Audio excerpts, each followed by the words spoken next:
Bonjour, bienvenue sur la chaîne Carpe Diem. Je voulais vous présenter les cartes de l'enfant intérieur. Donc en fait c'est un tarot, mais un tarot, en fait chaque carte représente un conte de fées. Donc il y a l'explication du conte de fées et l'explication dans le tarot traditionnel. C'est aux éditions Souffle d'Or. Donc c'est un grand coffret. Il est au prix de 35 euros. Donc je vais vous lire c'est la deuxième édition. La première fois, il avait été édité en 93. Voilà, ouais, c'est ça. Première édition en 93. Donc il est de Isa Lerner et Marc Lerner. Et l'illustration est de Christopher Guilfoyle. Je ne sais pas si je le dis bien. Donc, les cartes de l'enfant intérieur, une odyssée au cœur des contes de fées, des mythes de la nature. Ce jeu de tarot, véritable reflet de l'âme humaine, 78 cartes et un livre, est une création originale de Christopher Guilfoyle.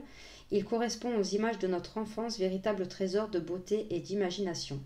Chaque carte illustre un conte, une légende ou une carte du tarot traditionnel qui a bercé notre enfance. Cendrillon, Blanche-Neige, Aladdin, Jacques et le haricot géant, pardon. Ces histoires sont également des leçons de la vie qui nous transforment et nous font passer de l'enfance à l'âge adulte. On y apprend beaucoup sur les relations entre les êtres. En effet, les messages des contes des fées peuvent servir à l'introspection de sa vie, de son enfance, pour mieux se connaître au quotidien. À chaque carte son histoire. Au fil des cartes, vous plongez dans des récits archétypaux vers les trésors de votre âme et votre force intérieure. Vous allez vous aventurer dans un voyage de connaissance de soi. Une voix intérieure depuis longtemps perdue va se faire entendre à nouveau. Il s'agit de retrouver son cœur d'enfant, de libérer l'enfant blessé en soi, de renouer avec notre essence intime et de retrouver la voie de l'amour inconditionnel afin d'avancer vers la maturité et la sagesse. C'est un super outil ludique pour les professionnels de l'accompagnement, tous les groupes de développement personnel et aussi un jeu pour les parents et les familles. Comme dans le tarot traditionnel, ce jeu comporte 78 cartes, dont 22 arcanes majeures. Isa et Mark Lehner ont introduit des éléments spécifiques avec la magie des contes de fées et des règnes invisibles de la nature. Les merveilleuses illustrations des cartes de Christophe Guilfoyle, je ne sais pas si je le dis bien, contribuent à créer une belle atmosphère, une belle manière de découvrir notre monde intérieur.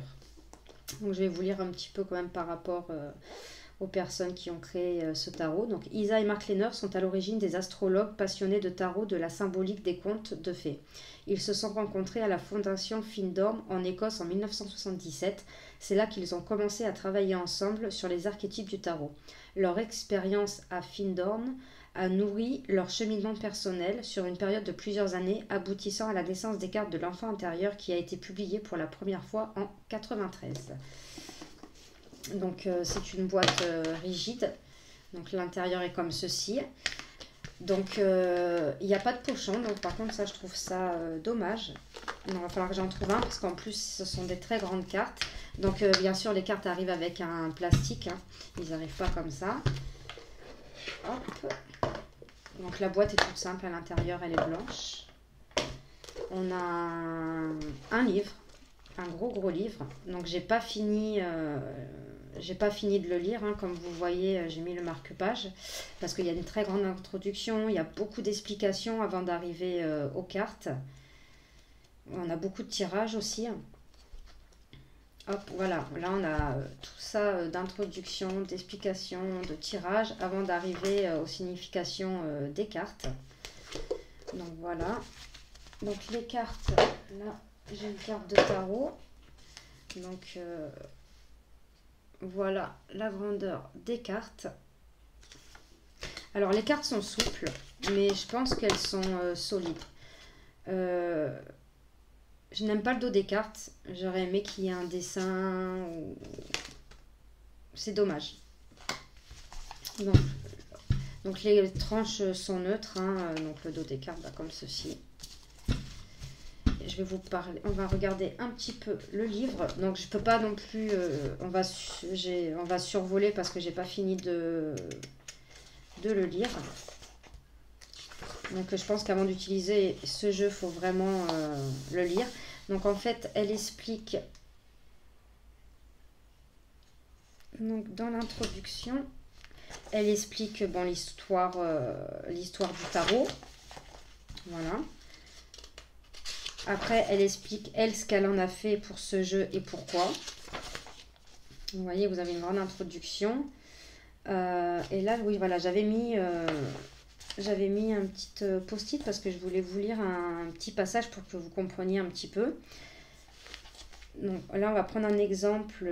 Voilà. Par exemple, comme vous le verrez dans ce manuel, le conte Le Petit Chaperon Rouge explore le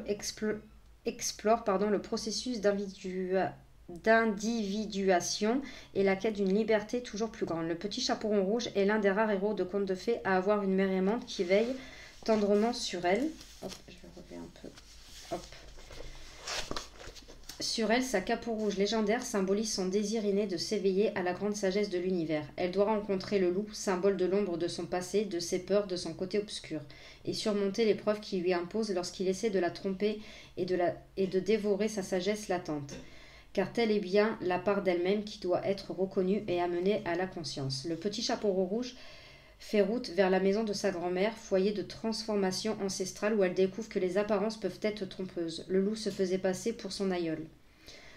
Elle finit par être éclairée, elle reconnaît lorsque le chasseur ouvre le ventre du loup et la libère. Apprenant à déjouer les ruses du grand méchant loup et à répondre aux nombreux défis qui lui présentent la vie, elle atteint finalement un nouveau degré d'éveil. Fondamentalement, nous sommes tous des petits chaperons rouges et son histoire est la nôtre. Par conséquent, si vous recherchez une meilleure compréhension de vous-même et de votre histoire en vous appuyant sur l'universalité et l'enseignement spirituel des contes de fées, ce récit est fait pour vous. Ce qu'il raconte est votre histoire relatée au terme magique, poétique, épique, avec une distribution grandiose où tous les rôles représentent des aspects différents de vous-même. Donc voilà, en fait, c'était un peu pour vous dire, voilà, chaque carte, voilà pour ce que ça représente et tout. Je voulais vous lire ce petit passage-là. Donc les 3 premiers chapitres du livre des cartes de l'enfant intérieur constituent un condensé de nombreuses années de conférences, cours et stages. Donc je ne vais pas tout vous lire parce que c'est très très long et je pense que vous voulez découvrir les cartes. Donc là, sur le chapitre 1, on a le féminin dans les contes de fées. Bon ou méchant, foncièrement, tous les personnages sont bons. Donc elle vous explique que même un personnage méchant a du bon. C'est la part d'ombre. Là aussi, je ne sais plus pourquoi je voulais vous lire aussi un petit passage.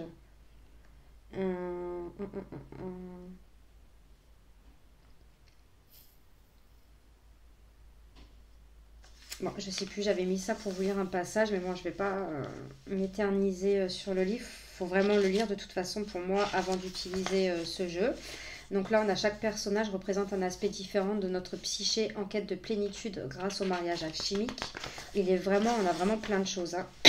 Le chapitre de initiation, enchantement et éveil.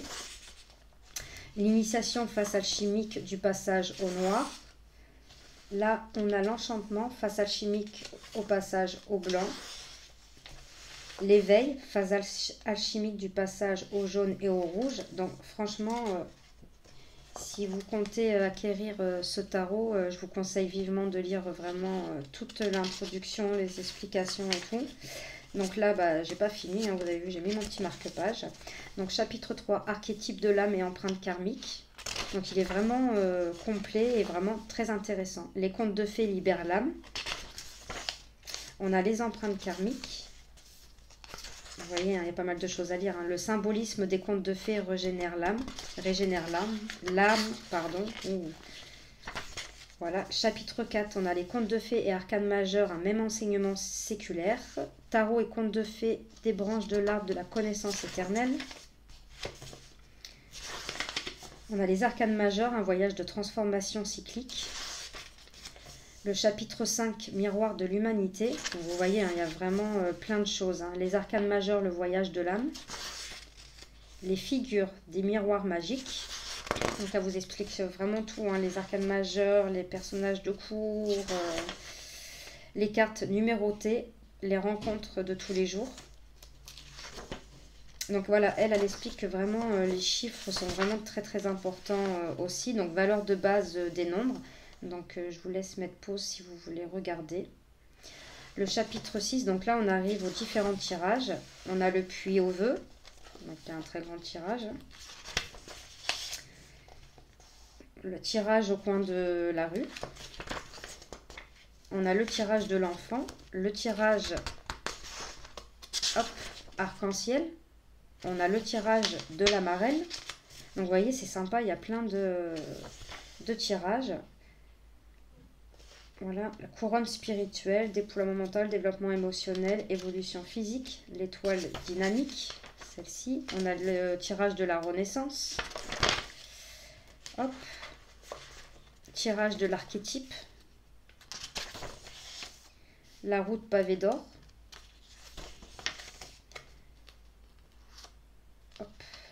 Donc là, il y a aussi, vous pouvez aussi, elle a inclus, vous pouvez jouer en famille, hein, de 4 à 8 joueurs. Donc il faut lire l'explication. Le rami des cartes de l'enfant intérieur, travail sur les rêves aussi. Il est vraiment très complet ce jeu. Comment utiliser ce jeu avec les enfants? Donc celui-là, c'est sûr que je ne l'utiliserai pas comme un tarot traditionnel. Chapitre 7, les 22 arcanes majeurs. Donc on a l'introduction des arcanes majeurs qui est repris dans un tableau avec maître zodiacal, donc avec les planètes, les signes astrologiques, le sens profond de l'arcane. Et là, après, on commence les définitions. Donc voilà, on a une page et demie à peu près pour chaque carte. On en tirera une à la fin. Donc je suis vraiment désolée si ça a été long, mais je voulais quand même vous expliquer un peu parce que c'est un jeu qui mérite quand même du temps.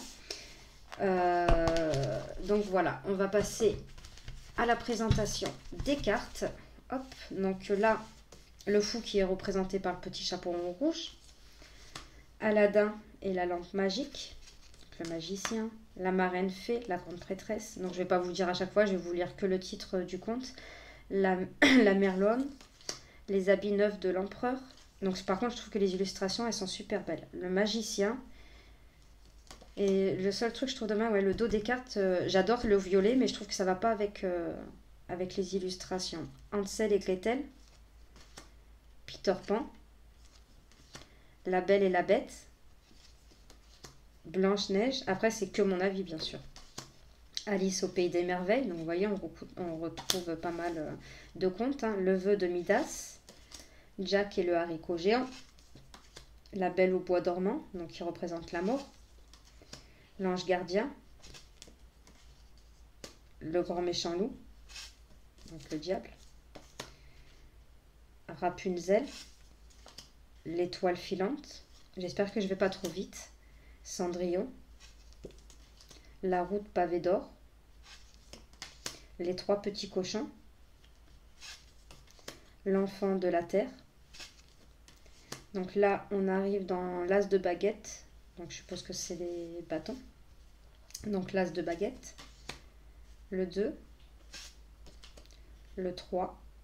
Donc on le reconnaît parce qu'en fait, chaque série, il y a une petite illustration pour reconnaître les séries.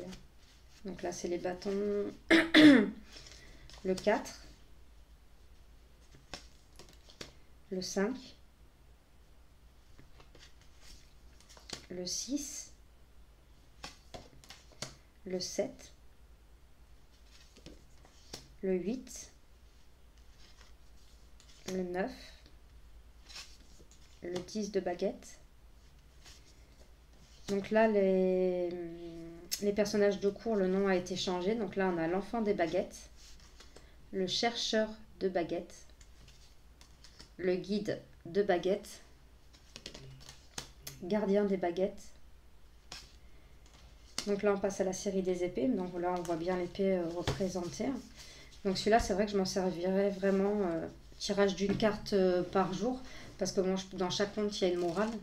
Donc voilà, et franchement, je trouve ça super, super sympa.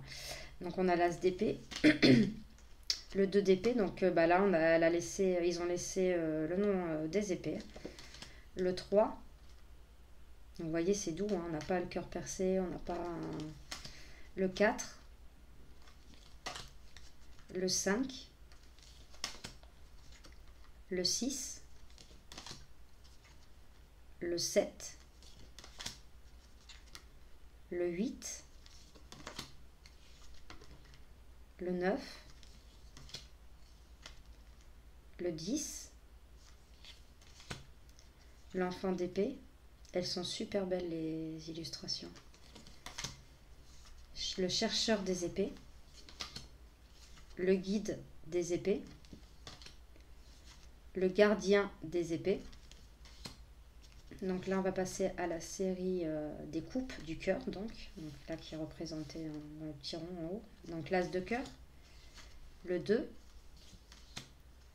le 3, donc là on voit bien que c'est dans les émotions, hein, l'eau, avec les sirènes. Le 4, le 5, le 6, et en plus vous avez vu tout autour en fait de l'illustration de la carte, on a aussi une frise avec des décorations pour chaque série. Hein. Le 7, le 8, le 9, le 10, l'enfant des cœurs, le chercheur des cœurs, le guide des cœurs et la gardienne des cœurs. Donc là, on va passer à la série des pentacles, donc qui a été repris par les cristaux. Donc l'as de cristaux, le 2, le 3, le 4, le 5, le 6, le 7, le 8, le 9, donc de toute façon là on ne peut pas se tromper, hein, même si les cristaux on voit bien la terre, les feuilles, les champignons. Le 10, l'enfant des cristaux, le chercheur des cristaux, le guide des cristaux et la gardienne des cristaux. Regardez comment c'est, elle est magnifique. Donc je vais mélanger les cartes, on va tirer une carte et on va aller regarder ce qu'il y a écrit dans le livre. Donc elles glissent super bien, donc bien sûr il faut les mélanger comme ceci parce qu'elles sont très très grandes.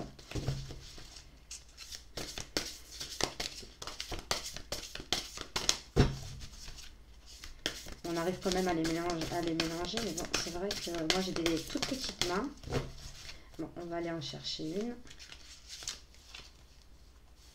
Hop. Donc on a le guide des épées. Donc on a pris la série des épées. Hop.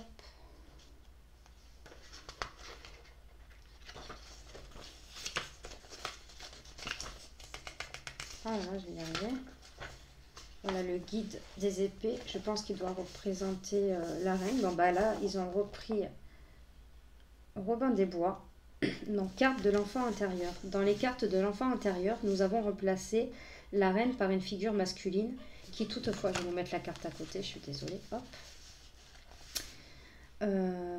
Qui toutefois, comme dans un conte de fées, présente sans conteste un aspect féminin. Dans les contes de fées, les héros et les héroïnes représentent les qualités intérieures masculines et féminines, même s'ils n'incarnent pas des rôles masculins et féminins stéréotypés. Il s'agit là encore d'un message important, représenté sous les traits de Robin des Bois, personnage masculin. Le guide des épées exprime les qualités féminines de la justice, de l'amour, de la compassion, de la générosité. L'action de Robin des Bois est dictée par le cœur, mais non dénuée d'une vive intelligence et d'une habile clairvoyance.